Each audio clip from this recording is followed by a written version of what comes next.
Hello guys, welcome back to this channel. तो आज मैं एक्सप्लेन करने वाली हूँ पीकू मूवी को। इस मूवी की शुरुआत में हमें पीकू को दिखाया जाता है जो कि एक आर्किटेक्ट होती है और वो दिल्ली में अपने बाबा के साथ रह रही होती है।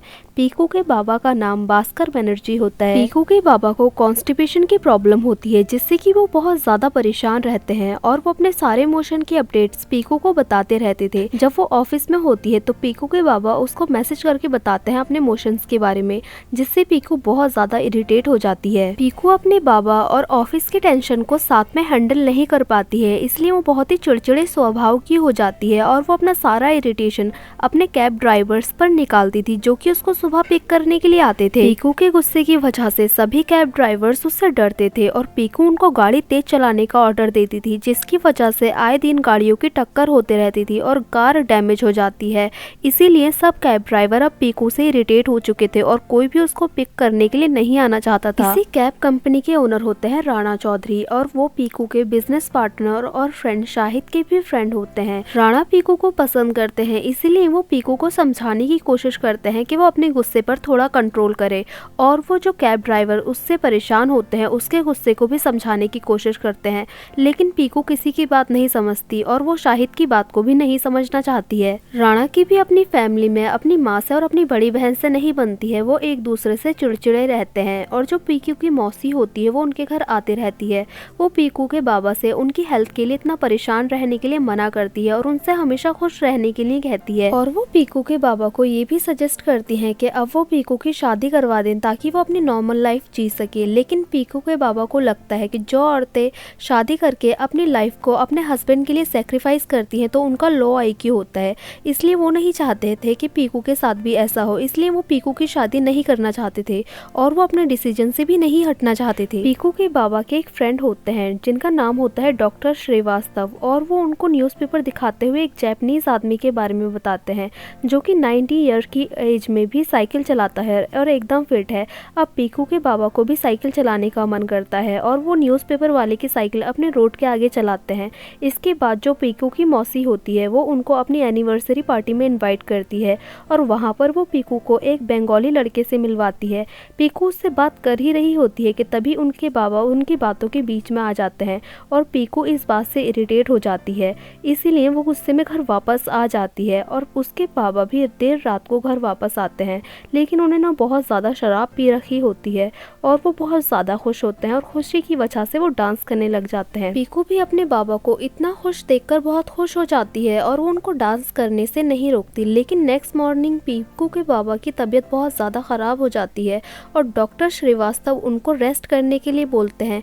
लेकिन पीकू के बाबा कोलकाता जाने की जिद करने लग जाते हैं जहां उनका पुराना घर था, लेकिन उस घर को एक कॉन्ट्रैक्टर खरीदना चाहता था और पीकू भी उस घर को बेचना चाहती थी, लेकिन उसके बाबा उस घर को बेचना नहीं चाहते हैं क्योंकि उसमें अभी भी उसके काका और काकी रहते हैं। पीकू के बाबा अब बहुत ज़्यादा जिद करने लग जाते हैं कोलकाता जाने के लिए, लेकिन वो ट्रेन या फ्लाइट से कोलकाता नहीं जाना चाहते थे क्योंकि इन दोनों में ट्रैवल करने से उनकी तबीयत खराब हो जाती है, इसलिए डॉक्टर उनको सजेस्ट करता है कि वो बाय रोड कोलकाता जाए। इसके बाद पीकू को ना चाहते हुए भी राणा की कैब कंपनी से कैब को बुक करना पड़ता है और ये सब कोलकाता जाने की तैयारियों में लग जाते हैं। लेकिन जिस दिन सुबह पीकू को कोलकाता के लिए निकलना होता है तो वहाँ पर कोई भी कैब नहीं आती क्योंकि सभी कैब ड्राइवर्स भाग जाते हैं क्योंकि कोई भी पीकू के साथ नहीं जाना चाहता था, इसीलिए राणा को खुद ही उन लोगों को कोलकाता ले जाने के लिए आना पड़ता है और ये सब लोग तैयार हो जाते हैं। इन लोगों का लगेज बहुत हो जाता है और यहाँ तक कि पीकू के बाबा की कोमो चेयर भी ये लोग अपने साथ लेकर जाते हैं। अब ये लोग कोलकाता के लिए निकल जाते हैं। रास्ते में राणा पीकू के बाबा की अपनी कॉन्स्टिपेशन को लेकर टेंशन को देखकर काफी हैरान हो जाता है। अब इसके बाद पीकू और उसके बाबा कैब में गाना गाते हैं और ये सभी लोग बहुत खुश होते हैं। इसके बाद बीच रास्ते में पीकू के बाबा छुरी को नोटिस करते हैं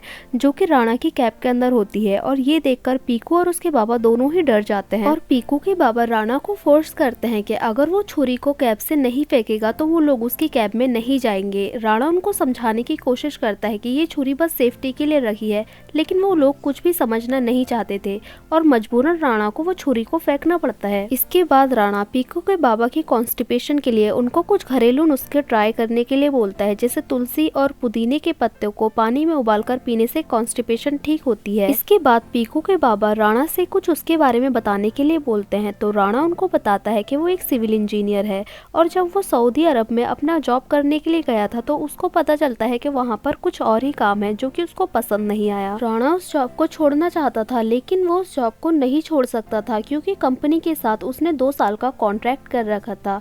अब जैसे ही उसके 2 साल पूरे होते हैं वो उस जॉब को छोड़कर दिल्ली वापस आ जाता है और वहाँ पर वो अपने पापा का कैब का बिजनेस संभालता है। इसके बाद ये लोग बनारस पहुँचते हैं और वहीं पर एक होटल में रुकते हैं। होटल में कोई दूसरा रूम अवेलेबल नहीं होता, इसलिए राणा को पीकू और उसके बाबा के रूम में ही सोफे पर सोना पड़ता है।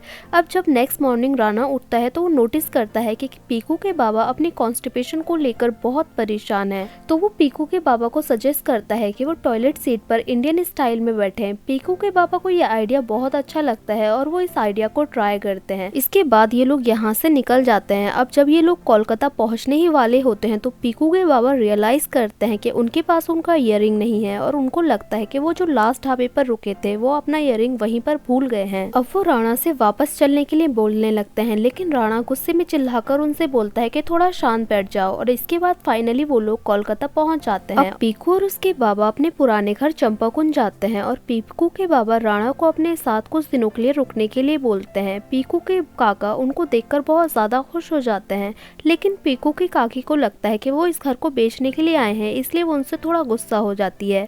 लेकिन पीकू के बाबा उनको समझाते हैं कि वो उस घर को कभी भी नहीं बेचेंगे। इसके बाद पीकू राणा को कोलकाता घुमाने के लिए लेकर जाती है और इस ट्रिप के बीच में राणा पीकू को ये समझाने की कोशिश करता है कि अपने रूट से जुड़ा रहना कितना जरूरी है और वो इसको ये भी समझाने की कोशिश करता है कि वो अपने घर को ना बेचे। और इसके बाद ये लोग पीकू के बाबा के बारे में भी बात करते हैं, तो पीकू उससे कहती है कि बुढ़ापे में पेरेंट्स बच्चे बन जाते हैं और उनके बच्चों को ही पेरेंट्स बन के उनको संभालना पड़ता है। तो राणा यहाँ पर उससे पूछता है कि जो भी उससे शादी करेगा तो क्या उसको उसके 90 ईयर ओल्ड बच्चे को भी अडॉप्ट करना पड़ेगा। इसके बाद हमें दिखाया जाता है कि पीकू की मौसी भी यहाँ पर आ जाती है और रात को ये सभी लोग बहुत इंजॉय करते हैं। इसके बाद पीकू के बाबा राणा से उसके बाबा के बारे में पूछता है, तो राणा उनको बताता है कि उनको कैंसर था और वो मर गए। तब पीकू के बाबा थोड़ा रूड हो जाते हैं और राणा से कहते हैं कि तुमने अपने बाबा को ऐसे अकेला मरने के लिए छोड़ दिया, और वो उस पर गुस्सा करते हैं और वो पीकू से कहते हैं कि तुम राणा की तरह कभी मत करना और मुझे कभी भी अकेला मत छोड़ना।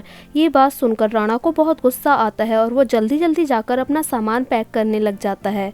अब जब वो सामान पैक करके नीचे आता है तो पीकू के बाबा उससे उसका नल ठीक करने के लिए बोलते हैं। अब वो जल्दी से जाकर उनके नल को ठीक कर देता है। अब जब वो वापस जा रहा होता है तो वो पीकू के बाबा को समझाता है और उनसे कहता है कि आप ये उल्टी सीधी हरकतें करना बंद कर दो और नॉर्मल लाइफ जीने लगो, और वो उनको खुश रहने के लिए बोलता है और यहाँ से चले जाता है। इसके बाद हमें दिखाया जाता है कि नेक्स्ट मॉर्निंग पीकू के बाबा एक नौकर की साइकिल को लेकर पूरा शहर घूमने के लिए निकल जाते हैं और सभी लोग घर में परेशान हो रहे होते हैं और उनको ढूंढने लग जाते हैं।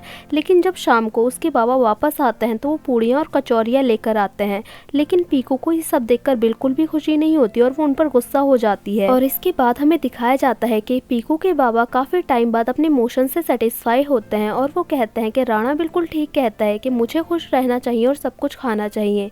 इसके बाद नेक्स्ट मॉर्निंग इन सबको पता चलता है कि पीकू के बाबा अब उन लोगों के साथ नहीं रहे हैं और उनकी डेथ हो गई है। अब पीकू उनके डॉक्टर श्रीवास्तव को कॉल करती है तो वो उनको बताते हैं कि तुम्हारे पापा हमेशा से ऐसी ही मौत चाहते थे जहां वो नींद में चले जाए और उनको कोई भी तकलीफ ना हो। अब पीकू इन सब का सामना बहुत ही हिम्मत के साथ करती है और वो जब दिल्ली वापस आ जाती है तो ये सब लोग उनके बाबा के लिए एक मेमोरियल मीट करते हैं और यहाँ पर ये लोग पीकू के बाबा की आत्मा की शांति के लिए प्रेयर्स करते हैं। अब पीकू राणा से मिलने के लिए जाती है और उसकी बाकी सारी पेमेंट्स को क्लियर करती है। तब राणा उससे पूछता है कि अब वो अकेले ये सब हैंडल कैसे करेगी। तब पीकू उससे कहती है कि मेरे बाबा ने मुझे इतना रेडी कर दिया है कि मैं ये सब संभाल सकती हूँ, क्योंकि उसके कोलकाता वाले घर का नाम उसकी दादी के नाम के ऊपर था चंपाकुंज, इसीलिए वो अपने दिल्ली वाले घर का नाम भास्कर विला रखती है। इसके बाद हमें दिखाया जाता है कि पीकू के घर के आगे राणा और पीकू बैडमिंटन खेल रहे होते हैं। तब वहाँ पर वही नौकरानी आती है जिससे पीकू के बाबा का झगड़ा हो गया था और उन्होंने उसको काम से निकाल दिया था। तब पीकू उससे कहती है कि तुम कल से काम पर आ जाना, और यहीं पर ये मूवी एंड हो जाती है। सो गाइस, आपको ये मूवी कैसी लगी? कमेंट करके ज़रूर बताना। अगर अच्छी लगी हो तो लाइक करें, शेयर करें और सब्सक्राइब करें इस चैनल को ऐसी ही मज़ेदार वीडियोस को देखने के लिए। और हाँ, बेल आइकन को दबाना ना भूलें। Thank you for watching guys.